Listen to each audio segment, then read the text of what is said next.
Good evening guys. Welcome back to my channel. Pasensya na, medyo matagal akong hindi nakapag-vlog lately. Unang-una galing ako sa sakit. Medyo busy sa shop. Gusto ko lang i-share sa inyo itong maagang pamasko na natanggap ko today. As you all know, ang ginagamit kong pang vlog ay cellphone lang. Maganda naman ang ginagamit ko is first time ko actually mag-Android. So ang ginagamit ko ay Huawei Mate 20 Pro. Nakita nung nagbigay nito, nakita niya na mas magandang gamitin to sa pag-vlog. Alam niya magugustuhan ko. Ayun nga, sinurprise niya ako kanina. Ito yung video actually nung pagbigay niya sa akin. Naka-box pa. Sabihin ko. Ayun nga, kanina, ito nga yung video, binigay niya sa akin kanina. Actually, surprise talaga ako. Sabi ko sa kanya kasi huwag nang bilhin. Pero binili pa rin. Siya nga pala nagbigay ang aking wifey. Ito siya. So, ito na ang i-unbox natin ngayon. Ang Samsung Note 20 Ultra. Okay? Alright. So, bago lahat, gusto ko lang malaman nyo na wala akong alam sa cellphone na to, sa features niya or what. Basta nakita ko lang sa YouTube, maganda nga ang review. Actually, first time ever kong gagamit ng Samsung. Okay? So, let's proceed. 256 GB.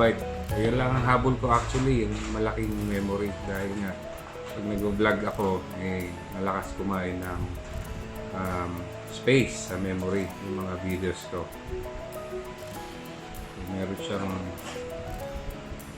sticker. Yan na.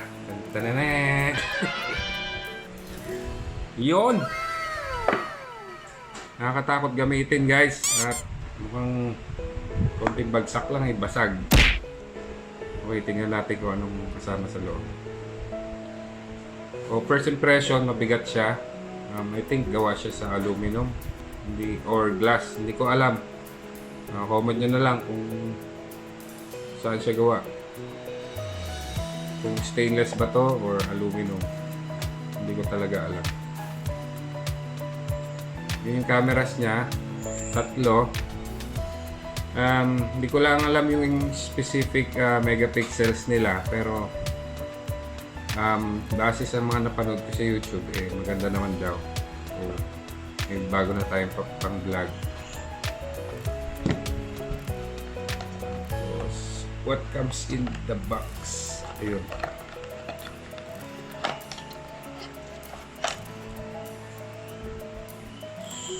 Super fast charger. Siguro mga 2 seconds lang full charge na to. Super Anyways, gusto ko yung kulay niya, puti. Hindi gaya ng iPhone na puti. Ay, itim. Hindi gaya ng iPhone na puti. Actually, kaya ako nag-switch sa Android, nagsawa na ako sa iPhone. Kasi simula na lumabas yung iPhone 4 yata, doon na ako nagsimula mag-iPhone. After ko mag-Nokia. And then, hanggang sa last year lang ako nagpalit. Last year lang ako nag-switch sa Android. Hindi naman ako nagsisi. Mas maganda Android guys. And what else?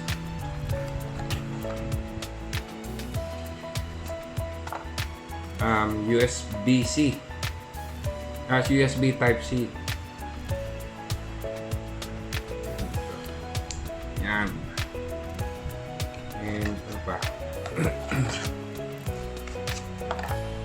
May kasama rin siyang headphones. Wala siyang headphone jack, yung traditional headphone jack. So, yung pasukan ng earphone ay dito rin sa charging port. Yan.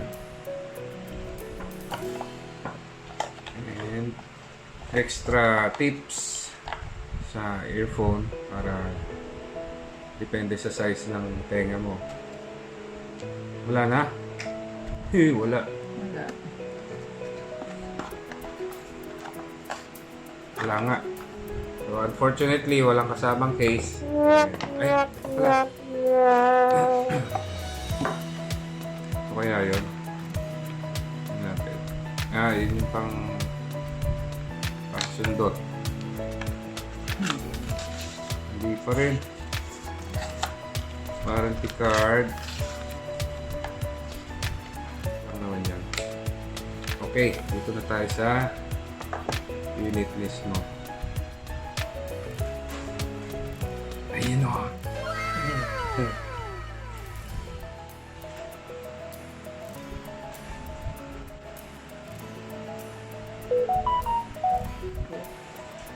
Swipe ko unbox. Okay, so out of the box, naka-setup na siya, hindi gaya ng iPhone. Ewan ko lang kung normal talaga to. Pero yung iba ko napapanood sa YouTube, isi-set up pa. Pero ito, naka-set up na. Siguro, yung tindahan siguro ang nag-set up nito para ready to use na kaagad. Pag-aaralan ko to,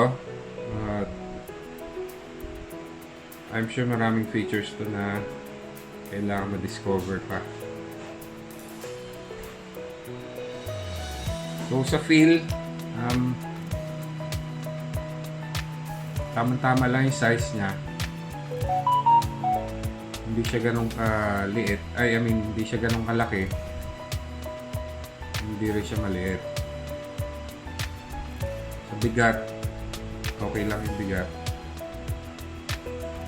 At hindi siya madulas. Gaya nung Huawei na gamit ko, kaya ginagamitan ko ng case. Kasi pag walang case, madulas. Gusto ko rin yung kulay niya. Ito yata yung Mystic Black na tinatawag. Ano to? Ito yata yung pen. Yun. So, it comes with a pen. Tignan natin. Right.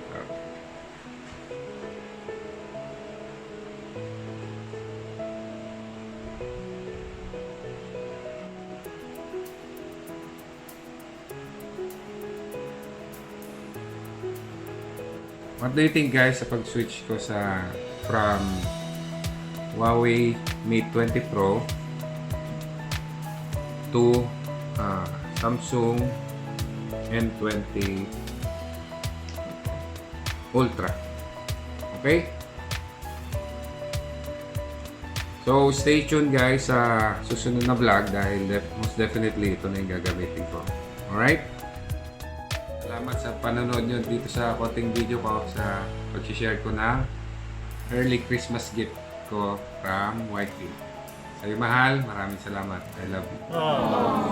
Okay? Watch out po sa susunod na video, sa susunod na vlog ko tungkol sa Project Baxter natin. Pasensya na, wala tayong masyadong update dahil nga sa mga circumstances na hindi maiwasan.